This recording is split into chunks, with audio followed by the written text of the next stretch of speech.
Condoms crinkle. Want to use them with me later? I force myself to stay quiet. Outsiders see a couple. I see the leash. I never cared about his money before. I never kissed up to him. But that was before I understood the food chain.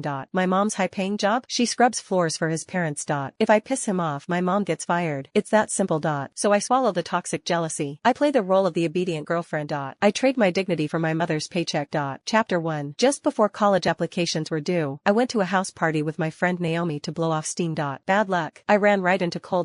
They were loud, discussing who Cole should lose his virginity to after graduation. Cole, come on, someone jeered. You're finally turning legal. Who's it gonna be, Sadie? Or are you gonna pop the cherry with our lovely it girl here? Cole's voice cut through the noise. Lazy, arrogant, knock it off. You're scaring Remi. Remi sat next to him, her cheeks flushed a delicate pink. Look at that, they laughed. The innocent flower sitting right there and you're keeping your hands to yourself? A regular saint. Cole chuckled. Say that in front of Remi again, and I'll break your jaw. Remi looked up, her eyes shimmering with practiced courage. Actually, I can do it. Blushing furiously, she tucked a box of strawberry-flavored condoms into his pocket. The room erupted in wolf whistles. I froze. My stomach dropped like a stone. I turned to leave. Hey, Cole, looks like the wifey is here to check on you. Cole looked up, his eyes locking onto mine. He crooked a finger. Sadie, come here. I had no choice. I walked over. He grabbed my wrist and yanked. I landed hard on his lap. The scent of expensive whiskey and mint hit me, overwhelming my senses. I flinched, turning my head away instinctively. Cole laughed. The sound was low, vibrating against my back. You're so well behaved lately. No jealousy? His hand tightened on my waist, heat radiating through the fabric of my dress. We're both adults. Want to use this with me tonight? I pushed against his chest, my palm sweating. Stop it. People are watching. He stroked my hair like he was petting a dog. Relax. They're just joking. Don't be mad. I'm not mad, I said. My voice was flat. Even.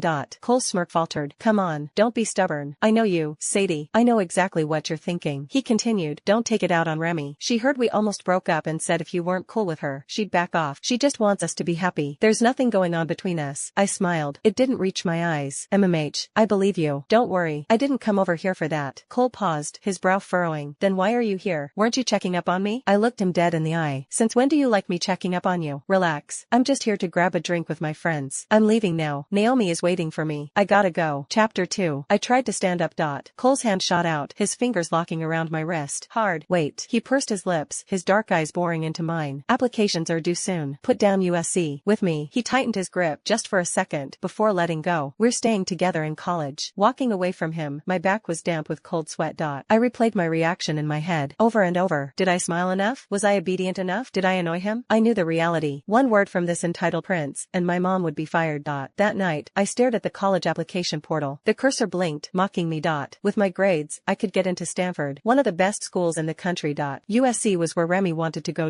I sat there, paralyzed.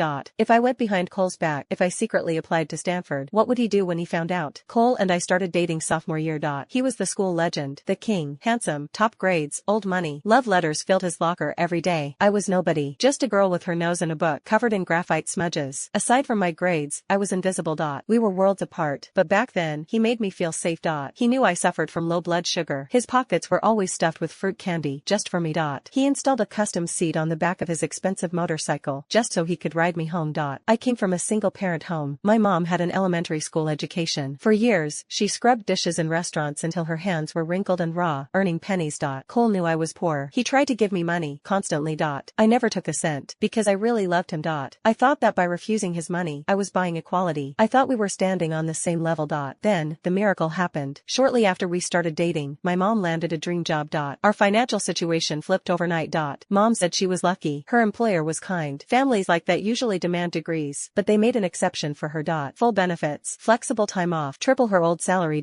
She didn't have to break her back anymore. She stopped staying up all night worrying about my tuition. I always thought Cole was my lucky star. But when did it start to change? I think it was the day Remi transferred. She was a charity case, just like me, but she was poorer and prettier.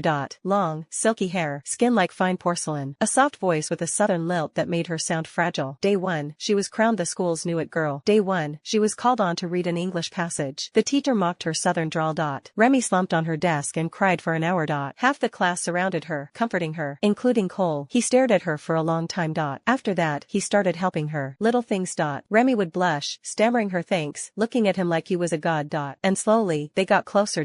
Chapter 3. At first, I didn't think too much of it. Just classmates helping classmates. Then came gym class. My blood sugar crashed. The world tilted on its axis. Gray spots danced danced in my vision. I stumbled over to Cole. Instinct took over. I reached into his pocket for the fruit candy he always kept there for me. He pulled back slightly, spreading his hands. I didn't bring any. I managed a weak laugh. Yeah, right. Who are you kidding? I remembered a time he realized he'd forgotten my candy halfway to school. He turned his motorcycle around, raced to the convenience store, and risked detention just to make sure I had it. I reached in anyway. My fingers brushed against something. Not the wrapper of a fruit chew, but a small, elastic band. A hair tie. My smile stiffened. It felt like plaster cracking on my face. Cole smiled, casual as ever. Remi forgot hers last time and got yelled at for having her hair down. I keep a spare for her now. I stood there, the dizziness from the low blood sugar mixed with a sudden, sharp coldness in my chest, like a needle piercing right through.